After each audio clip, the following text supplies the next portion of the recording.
So let me specify some of the websites from which you can get these softwares. You can write the civil MDC in Google, and this page will appear, and you have to click on this page, CSI, ETABS, SAP, and SAF.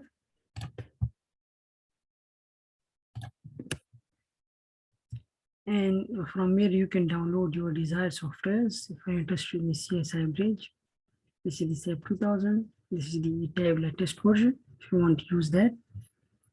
And there are many other softwares of the CSI products. You can download it from here, and it will contain the crack as well. And if you don't know about the procedure, how to crack, there is also videos available on the YouTube that how you can crack the ETABS, SAF, whatever you want to. For example, ETABS 16 crack. Right, so you will find a lot of videos and you can sort out your problems. But if I start this process, so it will take a lot of time. So it was just a brief process. I want to share that you can download the softwares from this website. This is the Civil MDC. And after that, if you face any difficulty in the cracking of the software, you can go to YouTube and you can find a lot of videos available on the YouTube, which you can use to crack your ETABS software or SAF software, whichever you are using. You can also use that as RunSDate. RunSDate is a software which will give you the idea about the cracking of the software, how you can use the RunSDate to crack the ETABS and SAF as well, right? So these are just introductory additional information I want to share. So let us move towards our session. So this is our session 2. And if you have any questions in the previous session, you can ask at the end of this session 2. And you can also ask questions in this session 2 as well, right? So this session consists of 3 parts. The first part is the introduction to ETABS and SAF, which will be a brief introduction that you should know about the ETAB, because this is not the very basic ETAB course. This is a bit advanced course. And the second part is about the modeling of the proposed building, which will be 14-story building. And the third part is the discussion on the engineer-architect interaction, that how you will interact with the architect, what will be discussed with the meetings during the design process of the proposed building, right? So let us move towards the part 1. Right, in the introduction to the ETABS, you will talk about the interface of the ETABS, the uses, the different tools, and then we will move towards the SAF, and same process will be followed. What is our interface of the SAF and what are different uses and the different tools you can use in the software. So the software I will be using in this course, that is ETABS 2016. You can use any version. You can use 2015, you can use 2017, you can use 2019, any version will work for us, right? So this is the overall interface of the ETAB, in which all of the commands are not clickable because you haven't started any model. Now you have to click on the file and click on the new model. So this window will appear, which will give you the information for the initialization option. That if you want to keep it by default, or you can use it by built as your own settings. That is by default is the US customary. You can select the desired code for the steel, and if you are designing concrete, you can select the concrete code from here. You will be using the CI 1314 and to click on OK. So another window will appear, which is about the new model quick templates, in which the different templates are there, which is you can select the blank and click on OK. So there will be no model. You can also define only grids. If you're designing a steel deck, staggered trusses, flat slab with perimeter beams. This is the waffle slab, which I have told you that is also known as the two-way joist system. And in here, this is two-way slab or ribbed slab, which is also known as one-way joist, which we have discussed in our first session, right? So let us click on this, and this will give you another window, and let us keep that default and go. Let us go into the ETAB.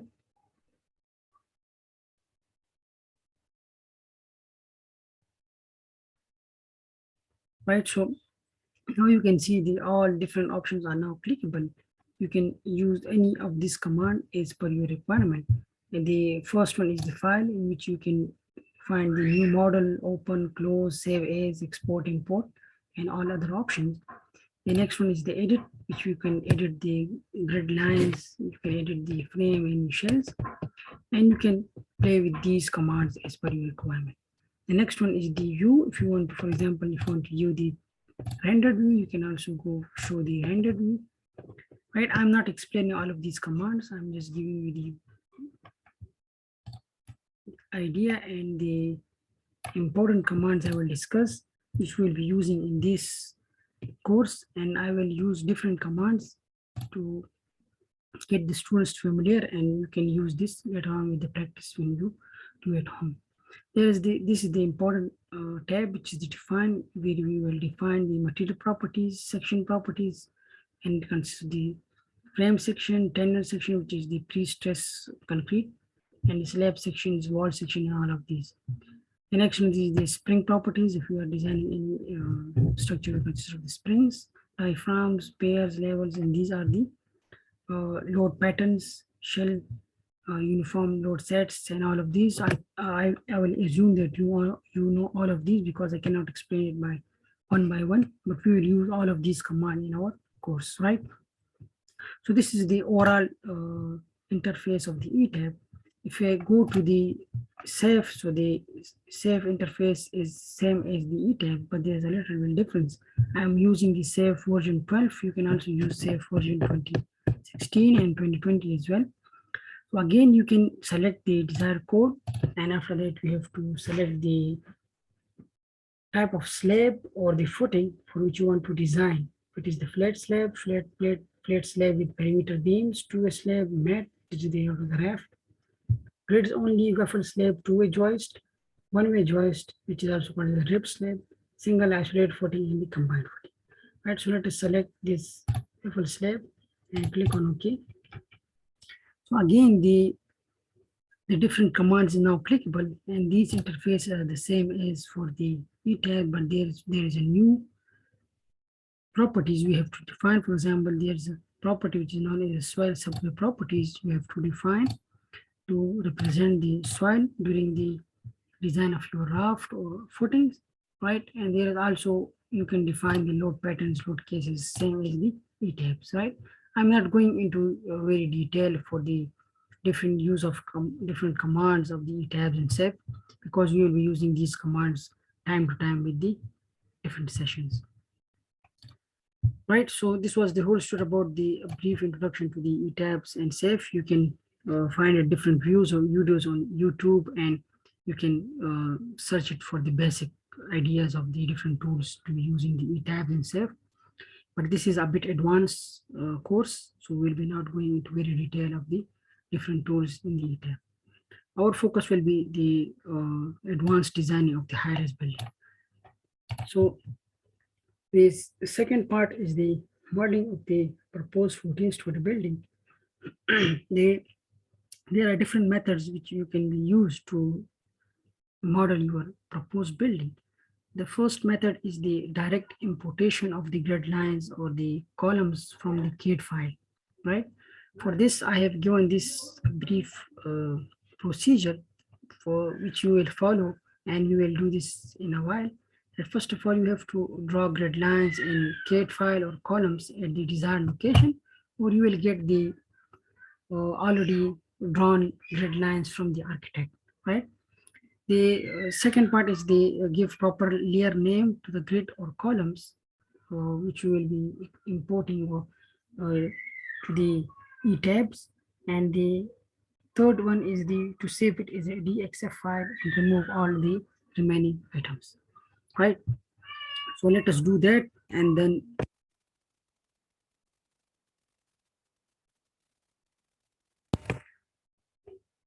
So this is the building which we will be modeling.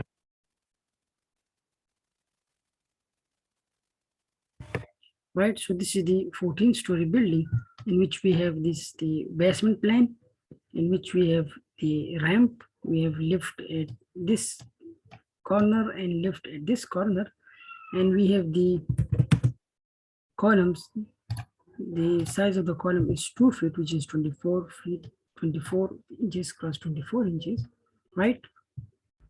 And the grid lines has already been drawn, right? If the grid lines are not given by the architect, you must try it by yourself, and you must import that into the first of all, the first step to draw the proposed building is to understand the architecture drawings, right? Understanding of the architecture drawing is very important.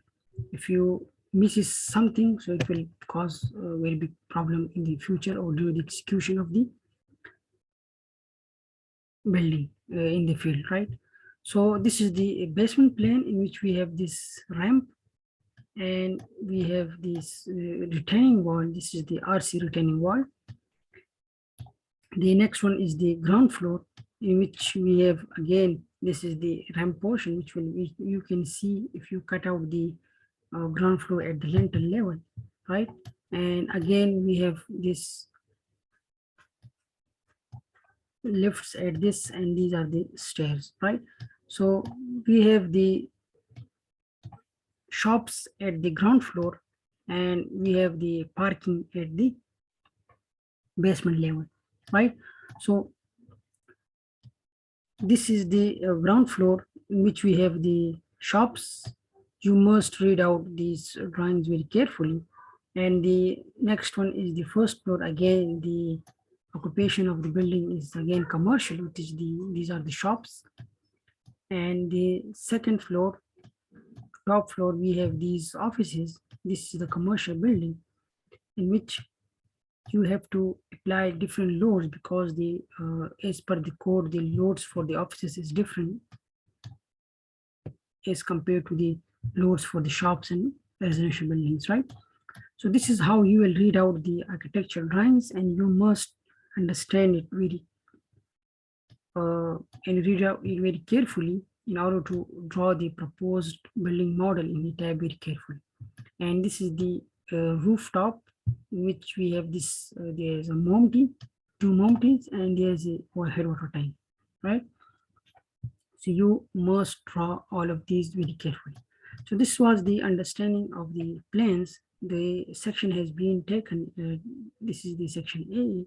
So you must also study the section of the building, that what is the height of the building, and if there are any cantilevers and any other issues there. So you must interact with the architect, and you must discuss with the architect. Initially, the plans sent by the architect will consist of the columns of their desired sizes. For example, if it is 14-story building, so the architect may insert the column size is 24 or maybe 18 cross 18. So if you insert these columns in your ETABS model, so it will not pass, right? So after the analysis and design, it will be on the design practice of the the engineers. For example, if you have enough experience, and if someone says that I have this much grid and I have 14-story building, so how much column will be sufficient? So you can say easily that 36 or 36 or 30 cross 30 columns enough, right? Or you can also do it by modeling the proposed building in ETABS, and after the analysis, if the columns are passed, so you will draw these new columns by yourself or by the draftman, and again you will send these drawings to the architect that we have changed the sizes of the column, and you must consider this in your architecture drawings, right? So this is how the engineer and architect interact with each other, that after the analysis, if you require any shear walls, or if you want to change the size of the column, if you want to insert a column, so you must insert these, and you have to send back these files to the architect and guide him that we need this column or this shear wall. It is very important as per the structure stability, right? So this is how the engineer and the architect interact with each other, right? So The first step is to define the grids, which is also the defined by the architect. So the steps we will follow, that you must give the grid line which is given, and then you have to give proper names to the grids or columns, right? So the grids are the same. If the grids are different or the column spacing are different, then you must insert different. Let me delete these, right? And let us use the lay ISO.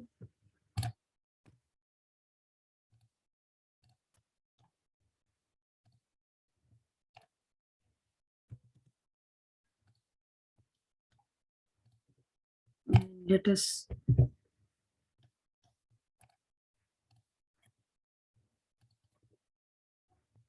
right. So this is the grid line which I have extracted. One grid line is left.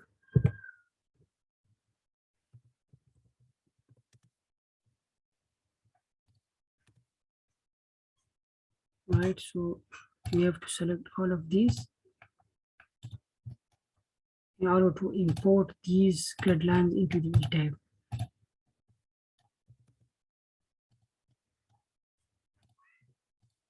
And let us delete these. Right. So now the grid line has been separated from all of the other items, right?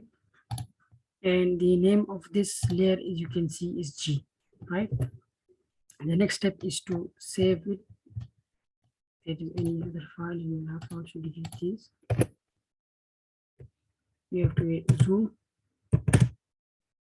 So only this thing is left, right? So we have to go to the save as and save as DXF file. We keep it 0 and let us save it as grids.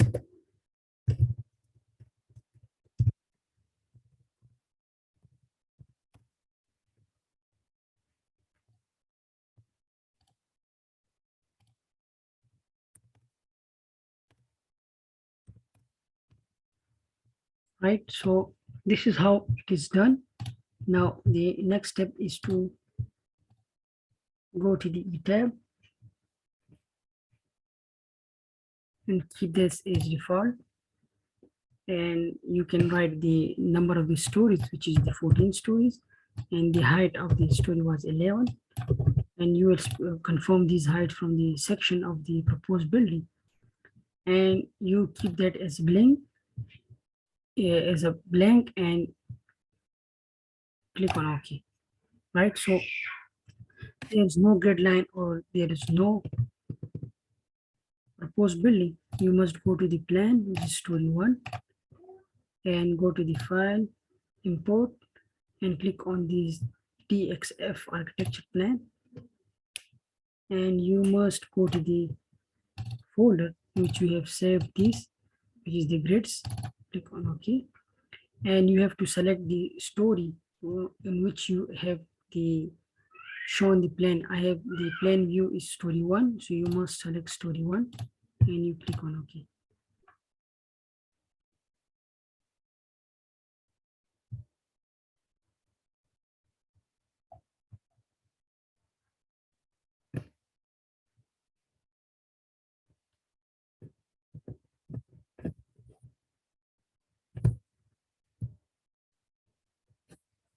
It may take some time because these are the correct version ETABS.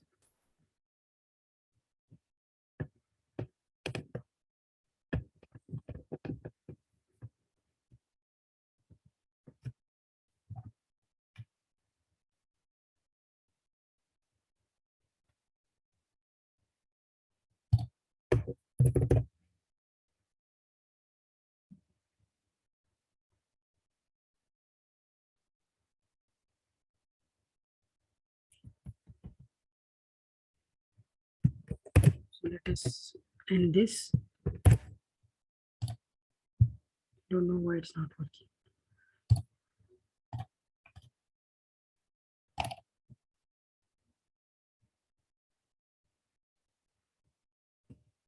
So this is the overall procedure how you will insert the grid from the AutoCAD file into the ETABS.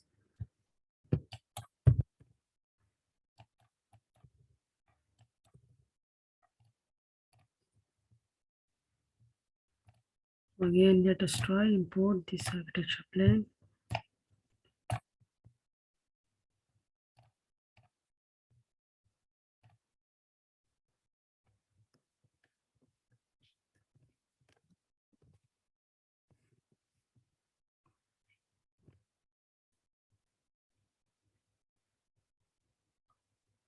I think there is some issue in this file.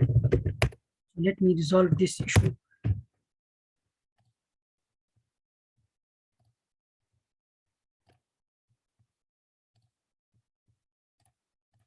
So the meeting is also about to end. It remains only 5 minutes. So let me stop this and let me resolve this issue. And I will share again new link and you will join this. So we will move on with the importation of the grid and the columns. And let me check it. What is the problem with the ETAB, right?